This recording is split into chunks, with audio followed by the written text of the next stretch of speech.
ترکی ایک عظیم قوم کی سرزمین ہے جس نے مسلمانوں پر مغربی اقوام کی یلغاروں کا مقابلہ کیا اور آج تک اپنی آزادی کو برقرار رکھا ہوا ہے۔ ترکوں کا شمار ان عظیم قوموں میں ہوتا ہے جنہوں نے دنیا کی تاریخ پر گہرے اثرات مرتب کیے ہیں۔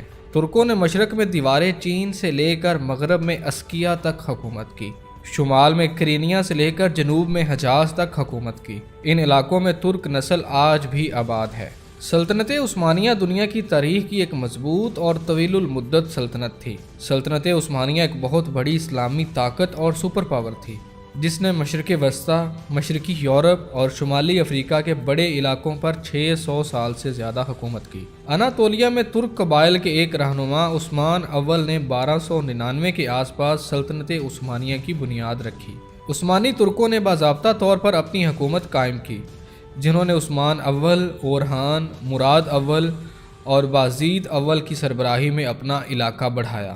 1453 میں سلطان محمد دوم نے بازنطینی سلطنت کے دارالحکومت قسطنطینیہ پر قبضہ کر لیا۔ اس وقت آپ ترکوں کی قیادت کر رہے تھے۔ اس کے بعد سے آج تک ان کا نام سلطان محمد فاتح کے نام سے جانا جاتا ہے۔ اس طرح بازنطینی سلطنت کا 1000 سالہ دور ختم ہو گیا۔ قسطنطنیہ کی فتح نہ صرف مسلمانوں کی تاریخ بلکہ تاریخ عالم کے اہم ترین واقعات میں سے ہے۔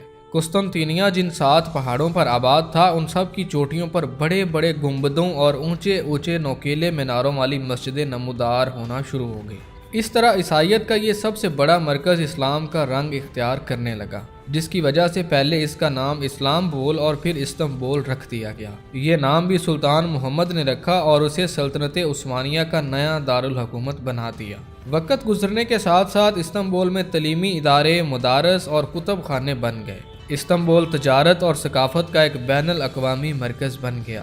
24 جولائی 1923 میں سوئٹزرلینڈ کے شہر لوزان میں ایک تاریخی معاہدہ ہوا، جس کے نتیجے میں ترکی میں جمہوریت قائم ہو گئی۔ اس معاہدے کو 100 سال کے لیے ترکی میں نافذ کر دیا گیا۔ اس معاہدہ لوزان میں یہ طے پایا کہ ترکی اپنی سرزمین سے تیل نکالنے کی بجائے تیل خریدے گا، باسفورس سے گزرنے والے جہازوں سے ٹیکس وصول نہیں کر سکے گا۔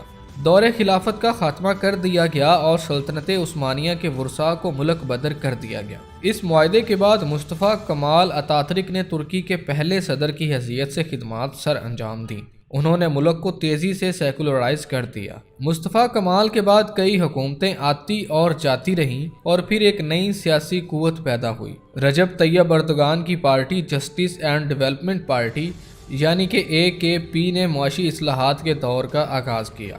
انہوں نے ترکی کی یورپی یونین میں داخلی اور سیاسی منظرنامے میں فوج کی مداخلت کو کم کیا۔ 2002 کے الیکشن میں رجب طیب اردوغان نے پہلی بار پارٹی لیڈر کی حیثیت سے شمولیت اختیار کی۔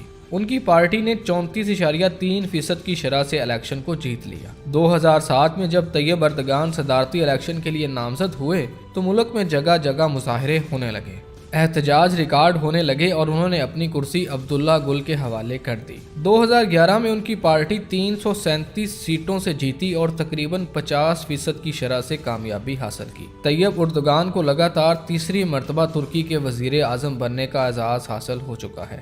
طیب اردوغان ہی وہ لیڈر ہے جس نے اپنے دور حکومت میں IMF کا $123 ارب کا قرضہ واپس کیا۔ ترکی میں 12 سال سے کم عمر بچوں کے قرآن پاک پڑھنے پر پابندی عائد تھی۔ انہوں نے اس پابندی کو ختم کیا، جس سے مدرسوں میں بچوں کی تعداد میں بہت بڑا اضافہ ہوا۔ ترک صدر نے صرف 1 سال میں 2000 نئی مسجدیں تعمیر کروائیں، بہت سی بند مساجد کو دوبارہ بحال کیا۔ ترکی میں خواتین دوران ڈیوٹی حجاب نہیں کر سکتی تھیں، لیکن آج یہ پابندی ختم ہو چکی ہے۔ زر مبادلہ کے ذخائر $26 ارب سے $150 ارب تک تجاوز کروائے۔